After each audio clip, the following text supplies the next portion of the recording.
Halo CE is one of my favorite Halo games of all time. It started this amazing franchise and probably got me hooked on Halo ever since the day I played it. 343 Guilty Spark was an amazing mission in Halo CE, and today we're going to be making the end scene where Master Chief gets teleported away from all of his Marines and he goes into the library.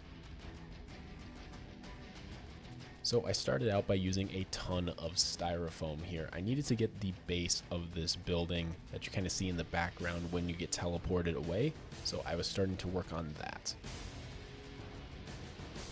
It has a pretty simple design, nothing really too crazy, but basically a little bit of an open sea here, and then I just glued it right onto this other piece of styrofoam that's going to act as the base for this diorama. Then it has these weird legs that are kind of sticking out of the side of it, so I just cut those up really quick.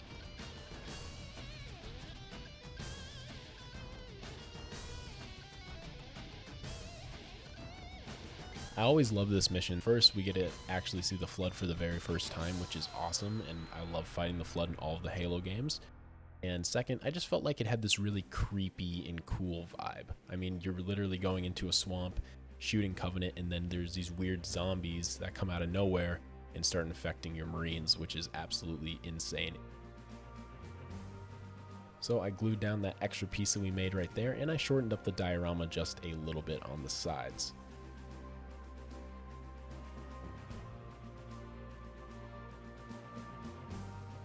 Once that was done, I started to work on the trees here. I wanted to make these trees as game accurate as possible, and I always remember them being really weird and have like a bubble on them. It was kind of a weird design, but I went with it, and I actually had a lot of fun making these.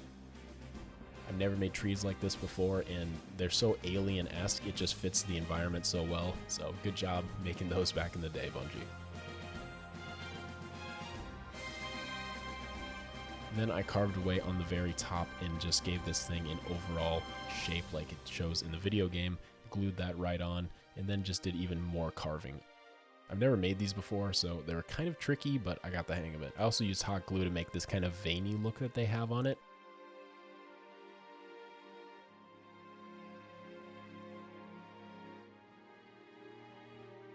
Then I had to work on the diorama a little bit more. So I wanted the areas to have a little bit of a puddle-esque effect, like, well, they're in a swamp, so I was taking out chunks because I wanted to add little swampy areas in this diorama. Then with some of those chunks, I replaced them back on as well, just to add like this weird little ground breakup effect. And I kept cutting around these areas that I marked out. Then we're using the good old tinfoil ball trick. This actually made the ground look like dirt or mud, or just kind of gave it a weird ground texture, which helped a lot in giving it that muddy kind of look. And honestly, it's really fast and it works really well. Now we're using a base coat of black paint on everything, and then when we paint on our other colors, it just has a nice little black base to go onto everything else.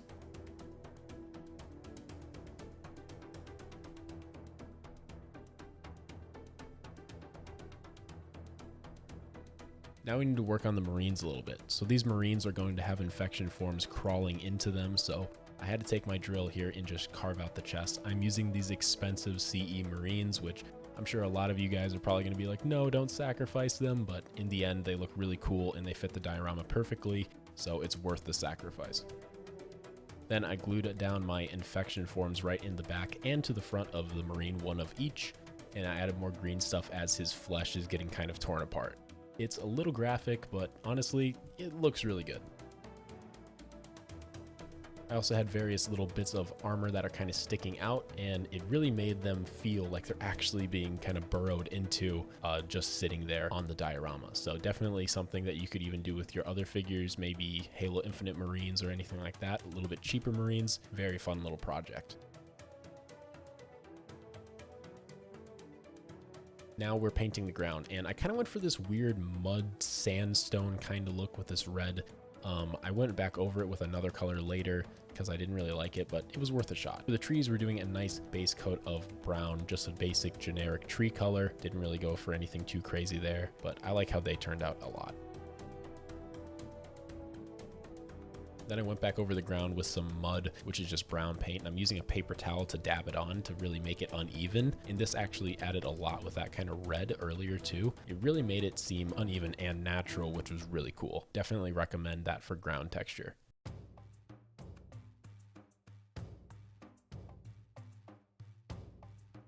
For the Forerunner facility, we're just going to be using this nice gray here, very bright gray, not a dark gray or anything like that. I kind of went for a bright gray. I just wanted to see how it would look, and I really liked it for the Forerunner kind of look. I think it fit the very CE kind of feel. So I just kind of covered the entire little upper Forerunner structure here with this gray, and that's pretty much it. Turned out really nice. Also got in all those little nooks and crannies with this fine brush. Definitely taking your time with a little fine brush like this is worth it, so you don't have to re-go over a ton of stuff later, but little mistakes happen all the time, so you'll probably still have to go over it like I do. I wanted to add some grass to the ground, so I put some school glue or PVA glue on the ground and then spread it out in some certain areas, and then I added some Woodland Scenics grass blocking on the very top.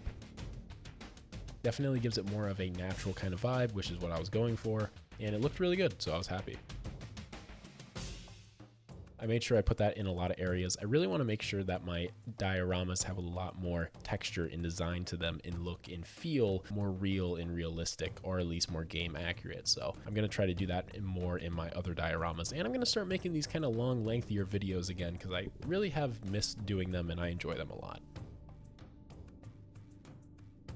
For the tree, they have this really weird kind of light effect going on, so I added some green on the inside in a strip, and then I added some thin line of yellow as well.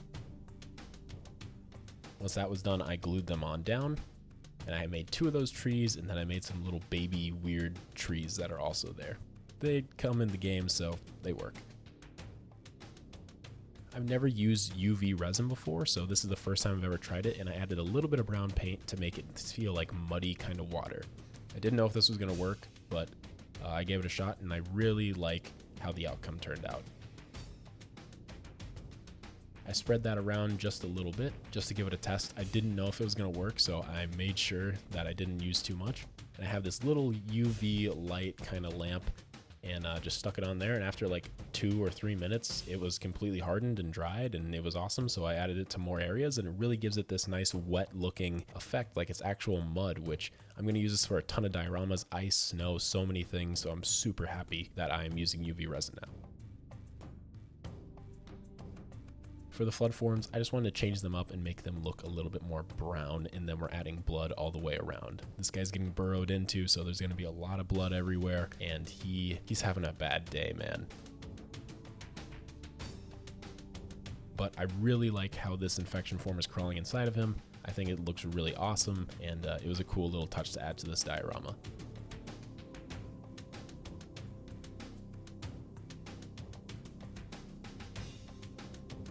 Then I glued in a little bit of a Lego stud over here, and I added an actual Flood Elite. And then this is an old Master Chief that I painted and used in another diorama before that I just kind of ripped off of one, and I started adding some plants all around. I wanted to add as much greenery and foliage as possible. Since this is a swamp, there's going to be a ton of greenery, so I did my best with that. Then I started adding in a few more infection forms in the area just to really touch it up and make it look right. And since there's flood everywhere in this mission, I wanted to make it really feel flood infected. I made it so 343 Guilty Spark is taking him away with a little yellow beam, and that's it, guys. Hope you enjoy.